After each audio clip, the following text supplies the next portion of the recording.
রোববার সকালে রাজধানীর হযরত শাহজালাল আন্তর্জাতিক বিমানবন্দরে থাইল্যান্ডগামী বিমানে ওঠার প্রস্তুতি নিচ্ছিলেন অভিনেত্রী নুসরাত ফারিয়া। ঠিক সে সময় ইমিগ্রেশন পুলিশ সেখানে গিয়ে তাকে আটক করে। এরপর তাকে থানায় হস্তান্তর করা হয়। ঢাকাই চলচ্চিত্রের এই তারকাকে হঠাৎ করে এভাবে আটকের ঘটনাটি মুহূর্তেই সামাজিক যোগাযোগ মাধ্যমে ছড়িয়ে পড়ে এবং শুরু হয় নানা আলোচনা। এ ঘটনা নিয়ে সংস্কৃতি বিষয়ক মন্ত্রণালয়ের উপদেষ্টা এবং নির্মাতা মোস্তফা সরোয়ার ফারুকী প্রকাশ্যে তার বিব্রত বোধের কথা জানিয়ে বলেন, এই গ্রেফতার আমাদের জন্য বিব্রতকর একটি ঘটনা হয়ে থাকলো।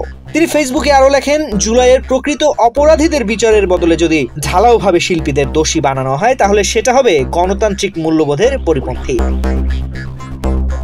শুধু ফারুকী নয়, অভিনয়শিল্পী আজমেরী হক বাঁধনও নিন্দা জানিয়েছেন এই ঘটনার। তার ভাষায়, কি লজ্জার বিষয়, এই মেয়েটির কোনো দোষ নেই। যারা ফ্যাসিবাদী শাসন চালিয়েছে তাদের সঙ্গে তার কোনো সম্পর্ক নেই। বাঁধন মনে করেন, দেশে ন্যায় বিচারের পথ ক্রমেই সংকুচিত হচ্ছে।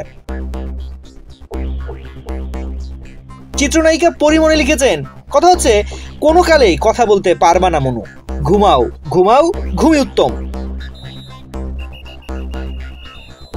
পরিচালক ও লেখক পিকলু চৌধুরী ফেসবুকে নিজের স্ট্যাটাসে স্পষ্টভাবেই লিখেছেন, তিনি চান না নুসরাত ফারিয়াকে এখনই মুক্তি দেওয়া হোক। তার ভাষায়, নুসরাত ফারিয়া হয়ে থাকুক উদাহরণ, যে সরকারের পক্ষে বা সরকার প্রধানের প্রশংসা করলে পরে কি ফেস করতে হয়। পিকলুর এই বক্তব্যে একদিকে রয়েছে রাজনৈতিক স্ল্যাশ, অন্যদিকে মিডিয়ার অনেককে উদ্দেশ্য করে তীব্র ক্ষোভ।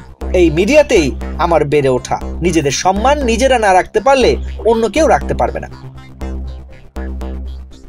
এছাড়াও অভিনয় শিল্পীদের মধ্যে খায়রুল বাশার, ইমতুর আতিশ, সীমান্ত, ইমুল হক, এলিনা শাম্মী, নাজমী জান্নাত, ফরহাদ হোসেন, প্রসূন আজাদ, ফারিন খান, নাসির উদ্দিন খান, কাজী নওশোবা, নির্মাতা শিহাব শাহিন, নির্মাতা মেহেদি হাসান, নির্মাতা খিজির হায়াত খান, আজাহার ইসলাম অভি, চিত্রনায়িকা রুবিনা আক্তার নিঝুম, গীতিকার লুৎফর হাসান, প্রযোজক মোহাম্মদ আলী হায়দার, মডেল ও উদ্যোক্তা সিফাত নুসরান সহ অসংখ্য মিডিয়া ব্যক্তিত্বরা তাদের অনুভূতি সামাজিক যোগাযোগ মাধ্যমে শেয়ার করেছেন।